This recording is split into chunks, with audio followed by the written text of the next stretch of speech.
لقيته خلا ما فيه ناس. طوالي لما جيت في ريرة اتكلمت مع ريرة قلت لها حليل ريرة وحليل شامخ جبالها نعيمة، حليل نفسهم من الحسادة سليمة، أهل اللي عندهم حفظ المكان والغيمة طال الشوق علي ليمهن عقب لا ديمة. حليل ريرة وحليل دكة جنادي عنيبة، حليل وطن العزاز اللي قابلته السيبة، منه بعدنا والتفريق معانا مصيبة نعدي وكتنا لكن اليقين ما ضريبة.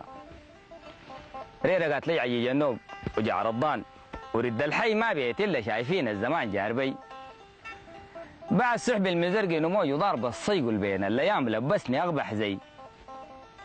قلت لها لا تقولي إن عاجت وقلت الأمطار جفيتينا وخلاص لا تكتري إلا عزار. حليل من عصور هندارنا المسدار، حليل انقشتي ورت على الورم حجار. جيت فوق العيد قلت لي وين يا دليج حروكك وين عظمت سيادك، هون نبقى لابوك وليت ختيت مشهادك. بعد ما كنت في نجم التريم جادك جفيت الحي وقابلوا بالشمت حسادك. قال لجنا رغم الله واحرقت فؤادي عليهم، رحلوا فاتوا بحار الدموع ببكيهم. أهلي البرضو ما ظهرت كعابة ليهم، كان لاقوك بالله السلام أغريهم. قلت لي كان بادرتهم بمرششيبا طيب، وفي آخر العيم منظر جبالك يشيب. بعد ما أصبح المال والمطر متغيب الشاومت ما ظن تاني تلقى حبيب.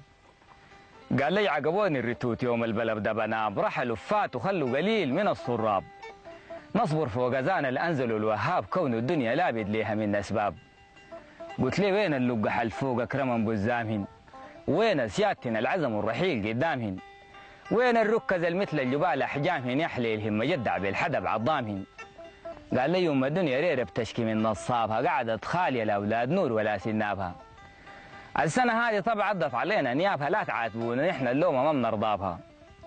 قلت لي نطلب ربنا المنان عليك ان يحن عقب ما كان عليه قفر الندي ويقن. يا ضايقاتكم أشخيلا حديد نصم عليش العتاب، مغلوب فضل لي الجن. ريرة اسمها يعني الفتاة الجميلة، وهذا بلهجة البجة أصحاب هذه الأرض قبل زمن غابر، وهي عبارة عن جبال تتوسط أرضا سهلية تكسوها